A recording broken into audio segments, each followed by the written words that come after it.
بسم اللہ الرحمن الرحیم نحمدہ ونصلی علی رسولہ الکریم ومن أعرض عن ذکری فإن له معیشة ضنکا ونحشره یوم القیامة أعمى قال رب لم حشرتني أعمى وقد كنت بصيرا قال كذلك أتتك آياتنا فنسيتها وكذلك اليوم تنسى. آج ہم 2020 اور 2021 کے نام نہاد بجٹ پر بحث کر رہے ہیں. میرے نزدیک یہ بجٹ نہیں ہے، اس لیے میں نے اس کو نام نہاد بجٹ کہا ہے کہ اس کو بجٹ کا نام دیا گیا ہے، کیونکہ بجٹ سازی کا پہلا اور بنیادی مقصد ملک کی معاشی ترقی ہوتی ہے، اور معاشی ترقی قوم کی خوشحالی اور ملازمتوں کے حصول، صحت، تعلیم اور نیشنل سیکورٹی کی ضامن ہے. اب جب وہ آپ کا بجٹ منفی میں جا رہا ہو اس کا، تو یہ بجٹ کس طرح صحت، تعلیم، سیکورٹی کا ضامن ہو سکتا ہے؟ اسی طرح جناب چیئرمین، قوموں کی بقا، اندرونی اور بیرونی خطرات سے تحفظ کی ضمانت معاشی ترقی میں ہے.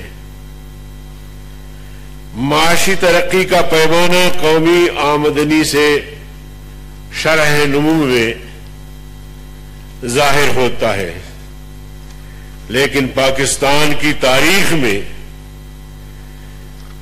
جی ڈی پی گروتھ جو 11.5% رہا ہے، اور پچھلی حکومت میں بھی یہ ریٹ 6.5% رہا، جبکہ اس حکومت میں جس نے یہ دعوے کیے تھے کہ ہم ملک کو ایشیا کا خوشحال ملک بنائیں گے، باہر سے لوگ آئیں گے یہاں نوکریاں کرنے کے لیے، یہاں انویسٹر آئیں گے، یہاں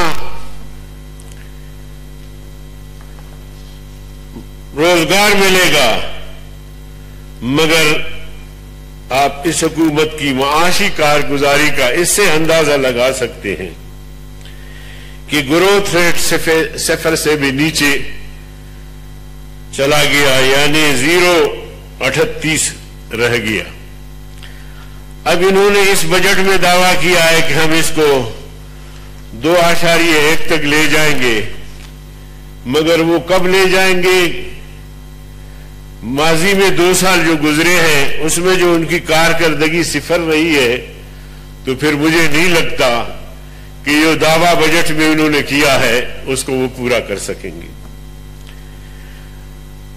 اس بجٹ کو دیکھتے ہوئے اس کا مطلب یہ ہے کہ ملک کی معیشت کو موجودہ حکمرانوں نے ریورس گیئر لگا دیا ہے. معلوم نہیں یہ ریورس گیئر کہاں جا کے رکے گا. کہا گیا کہ یہ تاریخی بجٹ ہے، اور میرے عباسی صاحب بھائی نے بھی کہا کہ اس کو تاریخی بجٹ کہا جا رہا ہے. ہاں بالکل یہ تاریخی بجٹ ہے جناب چیئرمین، تاریخی بجٹ ہے.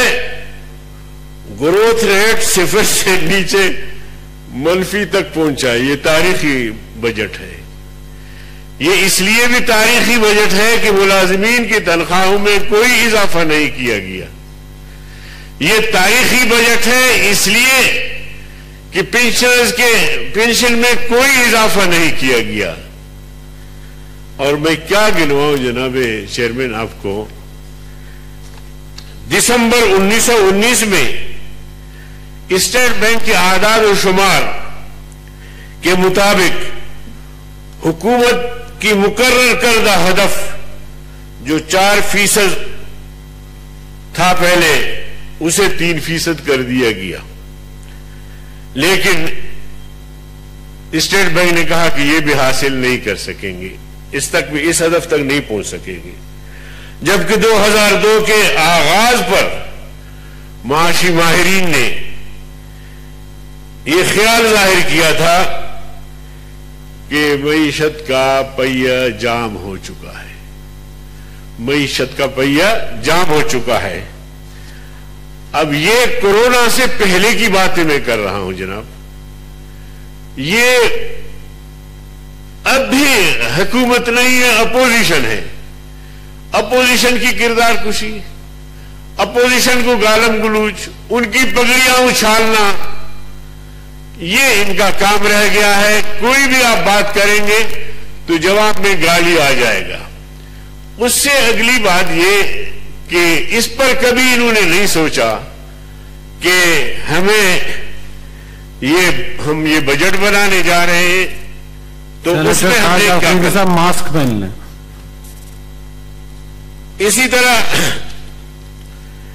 جناب والا یہ اس بجٹ کو کورونا کے پیچھے چھپانے کی کوشش کر رہے ہیں, مگر یہ میں نے گزارش کی کورونا سے پہلے کی یہ رپورٹ ہے. تاریخی طور پر بجٹ خسارہ 5.6% سے کم رہا ہے. موجودہ حکومت کے دور میں اکانومک سروے 2002, 2020 اور 2021 میں 9% ہو گیا اور 30 جون تک یہ 11% ہو جائے گا. اس کو ٹچ کرے بلکہ اس سے بھی شاید تجاوز کرے.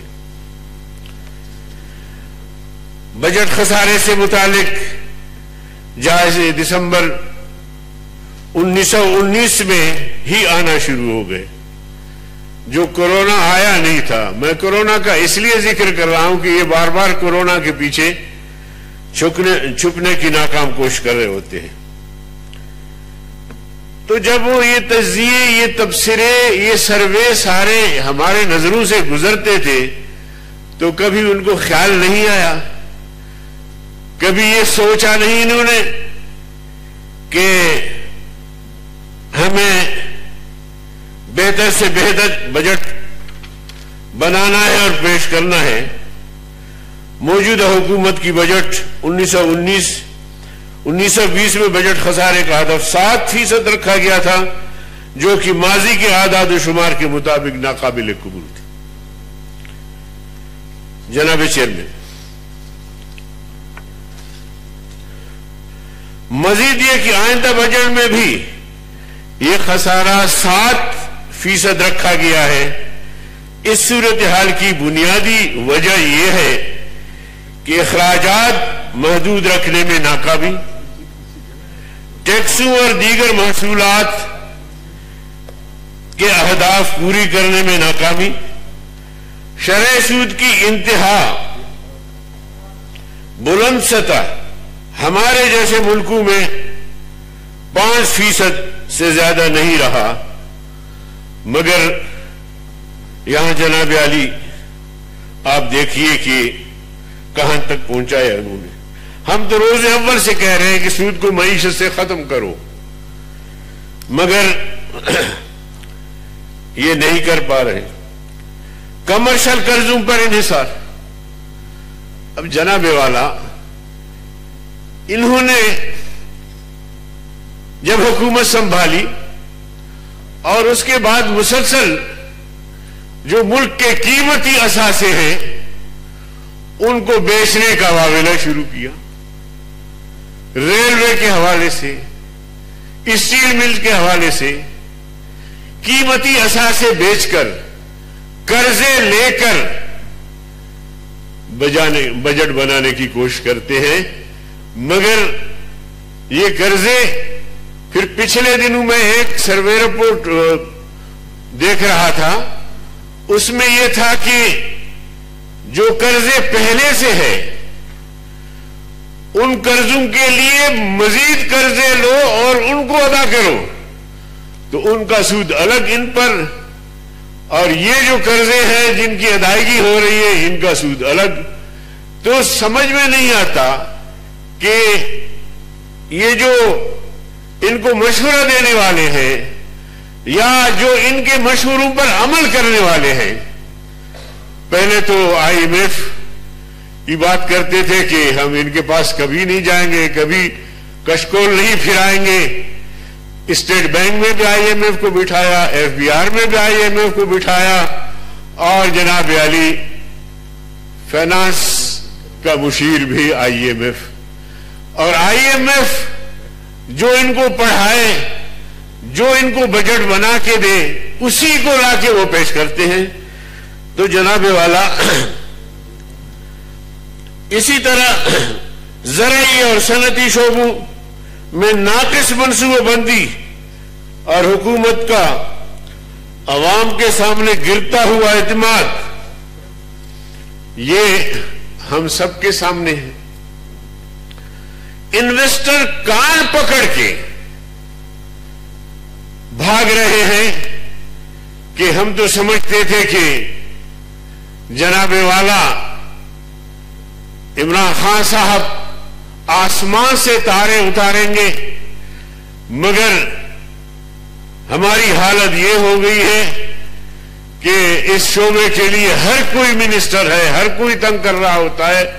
تو انہوں نے ہاتھ جوڑ کر، اور بہت سارے ایسے لوگ جو یہاں انویسٹ کرنا چاہتے تھے وہ بھی بھاگ گئے، اور یہاں آنا چاہتے تھے وہ نہیں آئے.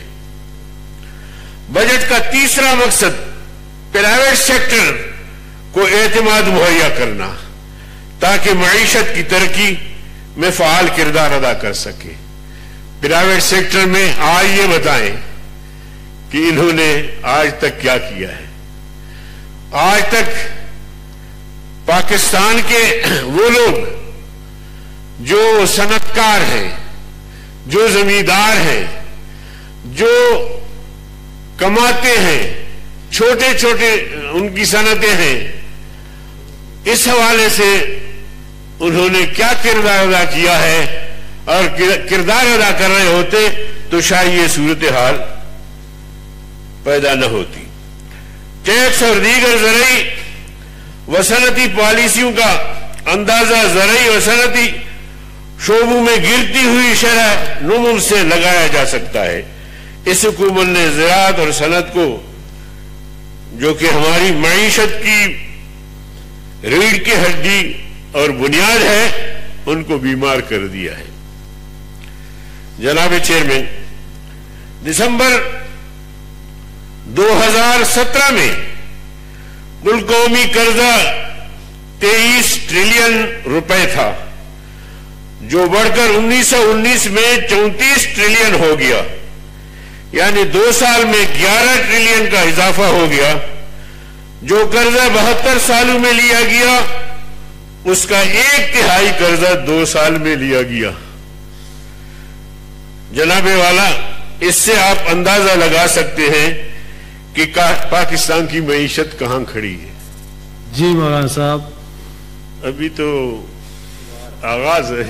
بڑی مہربانی، 15 منٹ ہو گئے، باقی 6-8 مہینے نہیں بولتے ہیں. ابھی بجٹ پہ بھی آپ نہ بولنے دے تو پھر جی اب میں آپ کو کیا کہوں، آپ خود ڈپٹی چیئرمین رہے ہیں، آپ بہتر سمجھتے ہیں. آپ مجھے نہ کہیں تو آپ کی بڑی مہربانی. جی آپ کا کوئی ٹائم آج فکس نہیں ہے. پاکستان کی تاریخ میں کس کس بات کا ذکر کریں یہاں. پاکستان کی تاریخ میں غالباً یہ پہلی بار ہوا ہے کہ بجٹ کا مجموعی حجم پچھلے سال سے کم کیا گیا ہے. ہوتا یہ ہے کہ ہر سال جو بجٹ کا ہجوم ہے وہ بڑھتا ہے. نئی نوکریاں ہوتی ہیں, اس میں 1 کروڑ نوکریوں کا وعدہ کیا گیا ہے, ان کے لیے تو کم از کم بجٹ میں خاصا رقم رکھنا تھا.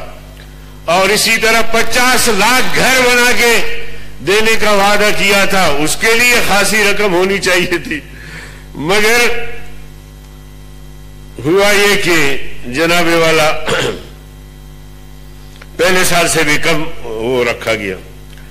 بجٹ 2020-21 کا حجم 7.3 ٹریلین روپے ہیں, جو کہ بجٹ 2019-2020 سے 11% کم ہے, اس سے بھی 11% کم ہے. ملکی معیشت روبہ زوال ہے, قومی آمدن بڑھنے کے بجائے کم ہوگا, غربت میں اضافہ ہوگا, بے روزگاری کم ہونے کے بجائے بڑھ جائے گا. سرکاری اعداد و شمار کے مطابق مہنگائی کی شرح 10 سے 16% ہے. یہ عجیب سروے ہے. جو دنیا کہتی ہے کہ یہ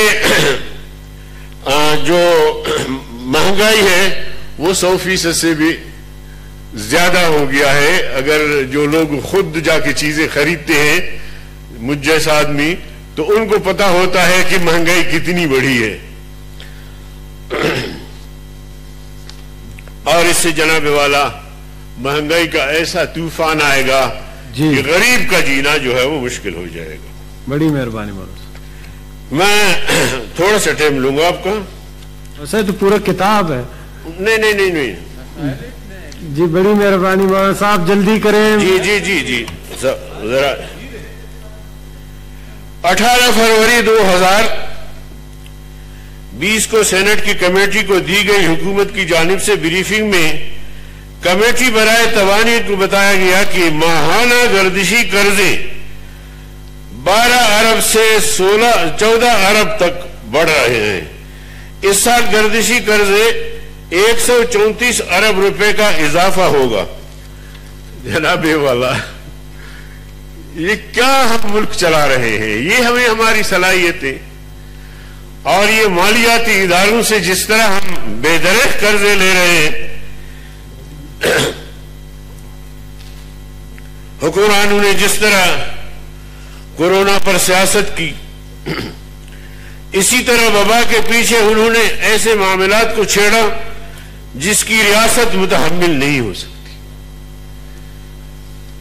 میں ابھی سمیٹنے جا رہا ہوں جناب چیئرمین, لیکن میں توجہ چاہتا ہوں 2-4 منٹ آپ کا زیادہ دوں گا. دیکھیں, کورونا وبا جب پاکستان میں شروع ہوا تو تمام سیاسی جماعتوں نے, جمعیت علماء اسلام سمیت, جو ہمارے پورے ملک میں کانفرنسیں ہو رہی تھی, دورے تھے, ہم نے وہ تمام کے تمام روک دیے.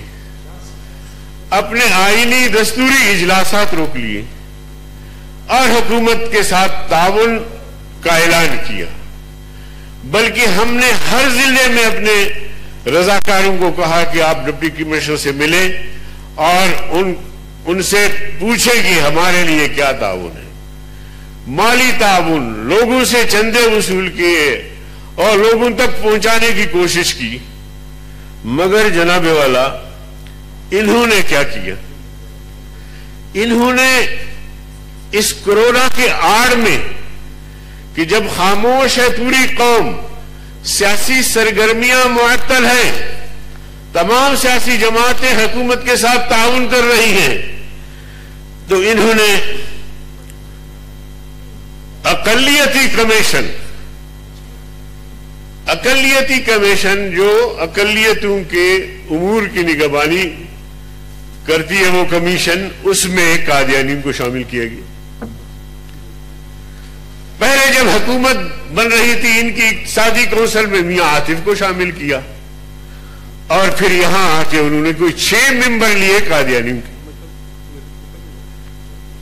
اس کے علاوہ اب یہ اتنا حساس مسئلہ ہے جناب چیئرمین کہ ہماری جانیں کٹ سکتی ہے, مگر ہم اس بات کو برداشت نہیں کر سکتے. اور قادیانی نہ صرف ملک کے غدار ہیں، آپ کے آئین کے غدار ہیں، آئین کو نہیں مان رہے، اور جب آئین کو نہیں مان رہے تو آپ کی ریاست کا انکاری ہے۔ ان کو لا کے ایسے حساس کمیٹی میں شامل کرنا یہ بہت بڑا ظلم تھا، لیکن انہوں نے ہوش کے ناخن لیے اور وہ بندے واپس کیے۔ دوسری بات جو میں کرنے جا رہا ہوں 18ویں ترمیم کی۔ جی 18ویں ترمیم جب منظور ہوا تو اس وقت بھی آپ ہمارے اسپیچ اٹھا کے دیکھیں کہ یہ صوبوں کے لیے ایک اشک شوئی ہے، مکمل صوبہ خود مختاری نہیں ہے۔ میری گفتگو اس وقت بھی ریکارڈ پر ہے کہ یہ صوبوں کے لیے اشک شوئی ہے، مکمل خود مختاری نہیں ہے۔ آج اس آڑ میں انہوں نے 18ویں ترمیم کو چھیڑنا شروع کر دیا۔ کتنی مشکل سے یہ ترمیم جو ہے وہ اتفاق رائے پیدا کی گئی اور پتہ نہیں کتنے اجلاس ہوئے۔ تیسری گزارش جو اس زمین میں کرنا چاہتا ہوں جناب چیئرمین، نیشنل فائنانس کمیشن جی آپ کے صوبے کا ممبر بھی انہوں نے بلوچستان سے نہیں لیا، کیا یہ ظلم نہیں ہے؟ اور میں تو سمجھتا ہوں کہ مجھ سے قبل آپ نے اس حوالے سے آواز بلند کرنی تھی کہ میرا صوبہ غریب صوبہ ہے، کیا پورے صوبے میں ایسا ٹیکنیکل آدمی نہیں تھا؟ تو یہ بہت بڑی زیادتی تھی، لیکن یہ سارے کورونا کے اس آڑ میں جو ہے وہ کرنا چاہتے تھے۔ اسی طرح مولانا صاحب ایک دو منٹ مہربانی مولانا صاحب جناب والا میڈیا پہ قدغن ہے، میڈیا پہ قدغن ہے۔ یہ بجٹ پہ ابھی بات میں نے جو بجٹ پہ بات کر لی آپ نے گفتگو کی ہے جی، لیکن آپ دیکھیں گے کہ کل 2 سطری بیان بھی شائع نہیں ہوگا۔ میر شکیل الرحمان کا جرم کیا ہے، اس نے کون سا گناہ کیا ہے، آج تک نہیں بتا رہے ہیں کہ تمہارا جرم کیا ہے۔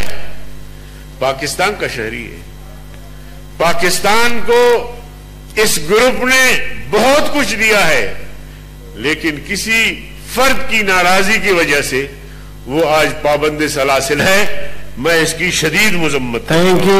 اسٹیل مل کے ملازمین وہ بیک جنبش قلم 5,500 لوگوں کو 9,500 لوگوں کو بے روزگار کیا گیا، ان کے چھوٹے چھوٹے بچے رل گئے، ان کے وہ بے روزگار ہو گئے۔ اس کا جواب دے کون ہے جناب والا؟ طلعت صاحب داڑھی مبارک ماسک پہن لیں۔ ٹڈی دل نے جو تباہی مچائی ہے، ٹڈی دل نے جو تباہی مچائی ہے، اور بلوچستان کے تقریباً سارے اضلاع 29 اضلاع میرے علم میں ہیں کہ ابھی ہمارے ہاں آپ کو پتا ہے کہ باغات ہیں سیب کے، انگور کے، آڑو وغیرہ کے، وہ سارے کے سارے تقریباً تباہ ہو گئے۔ ان کے لیے بھی کوئی پیکج ہونا چاہیے۔ سندھ میں، خیبر پختونخوا اور پنجاب کے اکثر اضلاع میں جو ہے وہ ٹڈی دل جو ہے وہ پھیلا ہوا ہے اور نقصان کر رہا ہے۔ منگیچر ٹھیک، کشمیر بیچ دیا گیا، کشمیر بیچ دیا گیا۔